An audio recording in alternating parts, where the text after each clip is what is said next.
TNA cross the line. Well, I wanted to cross the channel, but we couldn't. It was a premium live event or a pay-per-view, whatever TNA are calling it these days. They called it hard to kill, but in reality, it was pretty hard to watch. Welcome back, guys, to Fog Wrestling for your first TNA. And I didn't think I'd ever be saying this, but yes, your first ever TNA pay-per-view review of the year. I'm sure we've got many more to come. This company just cannot die. It's back. It's like a bad smell. It's been on life support for a long, long time now, but it refuses to disappear. Don't get me wrong, it's still shite, and it might be shitter than ever, but it's still alive. It's still breathing, and at least TNA, people can say what they want about TNA, but it's surpassed, and not even just recently. TNA is outlived ECW and WCW combined.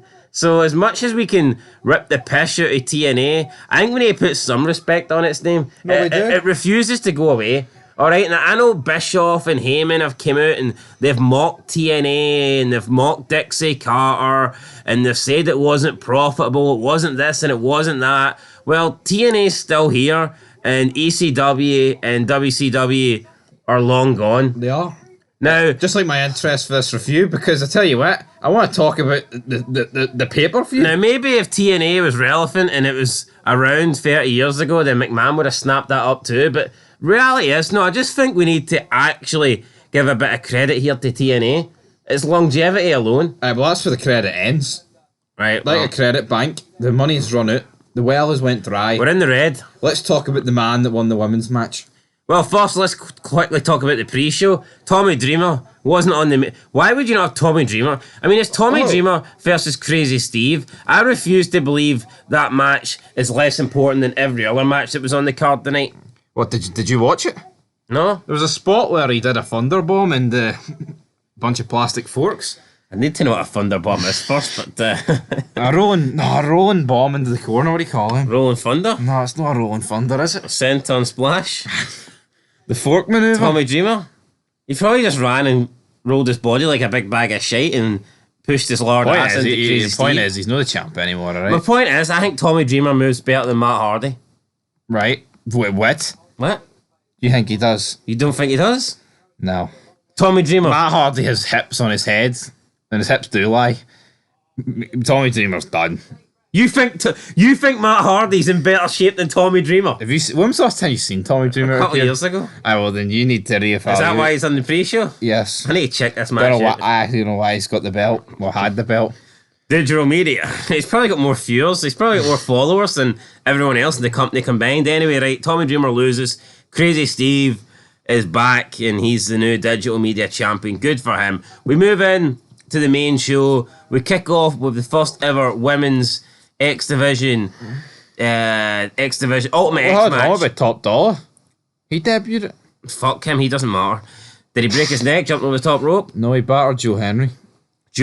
Why is Joe Henry not on the show?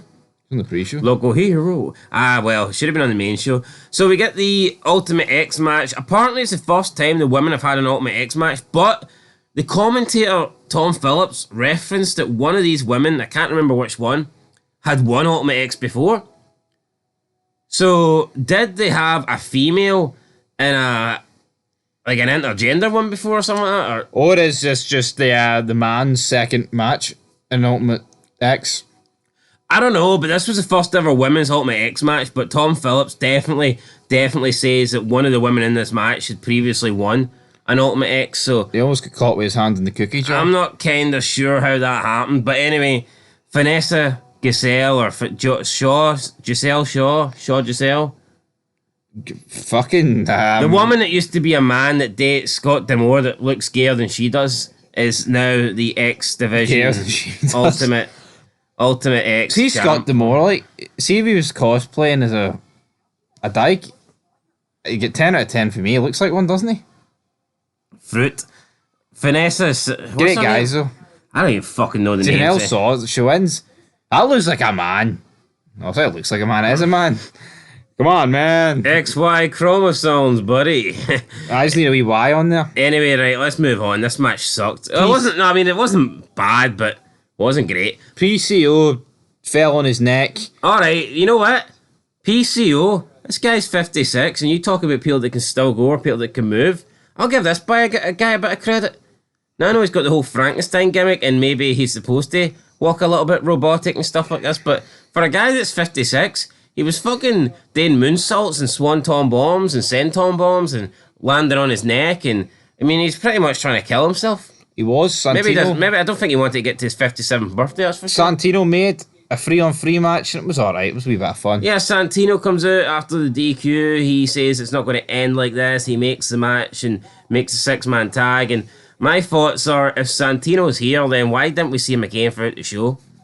There was no like segments or backstage or nothing on this. It was match. And I mean, I'm not surprised it's TNA, but look at the good old days, man. You'd go backstage and Scott Steiner would be working out or cutting a promo on Samoa Joe.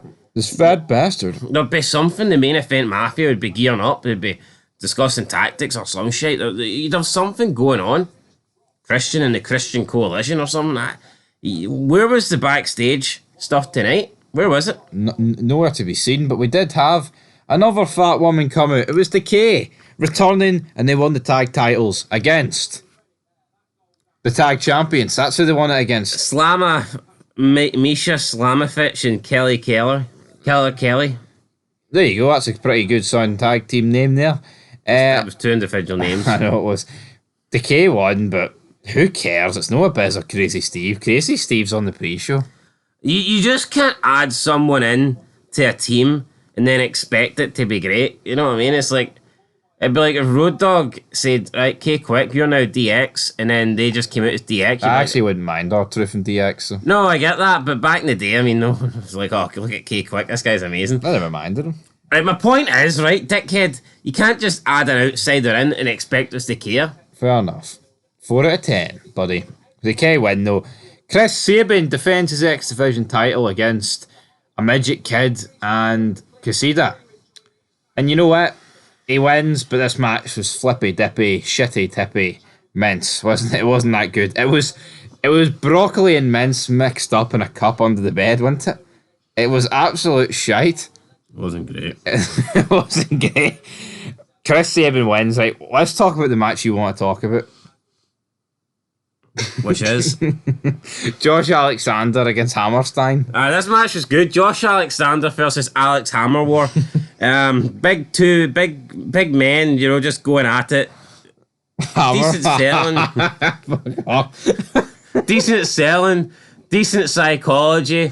Didn't know who was going to win. Well, I'm not going to lie. I thought Josh Alexander was a decent vocabulary in this but it was pretty good. You know, I enjoyed it. Definitely match of the night for me. I mean, as much as I dislike Josh Alexander, the guy is a decent wrestler. Like, I'm not going to take that away from him. Oh, he's the walking weapon. I get that. He's no bad. And, I mean, this Hammerstein War guy was pretty good as well. Just a big jacked... Hammerstein Ballroom? Was that his name? Don't get me wrong. He did look like he was missing chromosomes or something like that. He looked like a big tough guy, but he looked like, I don't know, like a Chris Masters for Wish or something like that. Or he looked like someone that WWE would sign with Down syndrome. I don't know. I know what you mean. He just looked a little bit off. But he had a good performance. I'm not going to take it away from him. Good match, though, wasn't it? I enjoyed it. Yep, I enjoyed it. This guy hit all his big moves, but none of them were big enough, and unfortunately. Triple A, though, were that impressed with this match. They came out and announced a partnership with TNA. Triple A were like, you know what, we want more of this Alec Hammerstein War Room guy. The War Room. We want him on our programming. So they came out, they made the announcement, they signed the contract, and there you go. TNA and Triple A working together as a team. Cross the line, baby. Anyway, what have we got next? Chris Sabin. No, it's... What are we talking about, Chris Tag team title match. Fatal 4-way. Some team came out.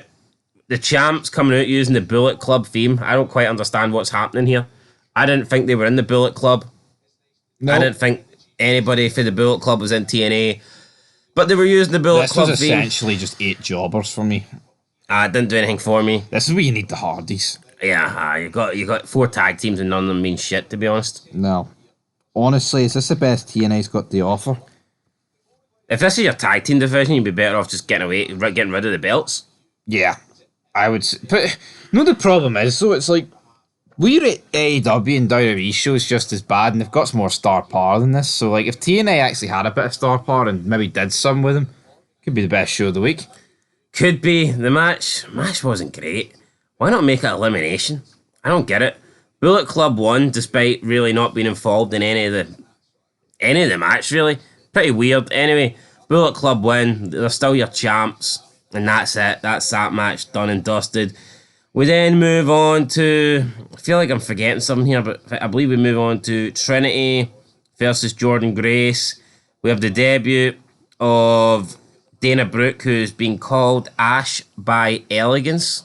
Awful name. And it just looks like a rip-off of Timeless Tony Storm. It does. She's even got a little butler like Tony Storm does.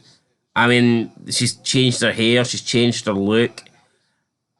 I don't understand why they're so blatantly trying to rip this off. It doesn't make any sense to me. Now, I would argue signing Dana Brooke alone doesn't make any sense. But bringing her in and just clearly trying to rip off a character that a different wrestling promotion has that isn't even that good. I mean, see, you want to rip off The Rock? I mean, fair enough, like, but... Rip off Taker, rip off Austin. You're ripping off Timeless Tony Storm here. I didn't quite get it. Jordan Grace beats Trinity, overpowers her, wins the match, wins the belt, and then that was it. Hugged Trinity. Trinity's gone. Trinity's leaving. Trinity will be back in WWE. Maybe she'll get a big offer for AEW, but I doubt it. I think she'll want to go back and be with her family, as that man for Fast and Furious would say. Dominic Toretto. That's the one. How's this lawsuit going, by the way? I don't know. Anyway. He probably offered her a fucking drag race, didn't he? Speaking of lawsuits, where's Vincent Kennedy McMahon? I don't know, he's not here. Triple H was here, though. Triple H was backstage, supposedly. See it. I knew that was bullshit when I heard that. Fucking Triple H. I called it half asleep and I said it was bullshit. Anyway, let's move You woke up, it was that fucking shite. Let's move into the main event. It was Moose challenging Alex Shelley. Weird main event. Alex Shelley dominated the match, being the smaller guy. Pretty weird. Alex Shelley hitting all the big power man moves, even though he's a tiny midget. Moose hits a spear out of nowhere. 1, 2, 3. You know what? I know people say they like Moose's spear, but I don't. I think it's a shit spear. He rolls through. Now, I've noticed Bobby Lashley starting to do this, and I don't know who done it first. I'm going to give Bobby Lashley the benefit of the doubt. I think he did this first, but it's a shit spear. See when Bobby Lashley does a spear, or when Moose does a spear, I don't know how anyone can think this looks better than Goldberg's spear or Rhino's spear. Even Charlotte Flair kind of does the same thing, where they do like a somersault in the middle of the spear, and they roll through. That looks fucking shit. No, it does. Did you see Goldberg doing a wee somersault in the middle of the spear? I don't think he could do it, to be honest. No, he just fucking planted people right into the mat. No, you're right. I don't understand these spears, but Moose wins. Oh, but that's what TNA did tonight. I'll rate the spears of all time. I had the fucking boss. That's a fed for a different time. Top 3 spears of all time. I'm going to go Goldberg first, Rhino second, Edge third. I'll agree with that. If anyone disagrees, if anyone thinks I'm being harsh, if one of your favourite wrestlers used a spear, then let us know down below and I'll maybe include him in the top 3. I think Edge's spear's pretty weak, though. Yeah, but I mean, the next best spear for me is probably Caitlyn. And that's just, I'm not ready to put her above Edge. Did Batista not do a spear? Not as a finisher, but I'm pretty sure he did a decent spear. He did, actually. Maybe Batista. I think Batista did a better spear than Edge.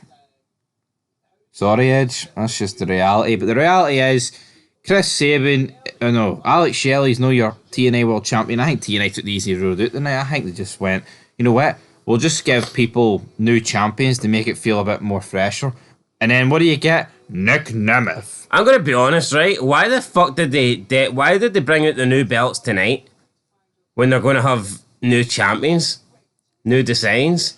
I would have just brought the new designs out in the first... Try and give people a reason to watch TNA. Like, massive overhaul on TNA you can build it up as. Yeah, the next episode's going to be the first, real return of TNA. I would have just handed out the new belt designs on that. But TNA's network now is... So, how are their ratings working?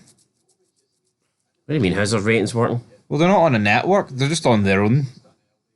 Are they not? No, I'm pretty sure it goes straight to that now. I'm pretty sure they're on... Nah, they're on something. They're on something. Well, what are we on? I'm going to give this show a 1 I'm out of on 10. fumes. I'm giving this a 1 out of 10. 1 out of 10 for what? The show. Why? I didn't think it was that good.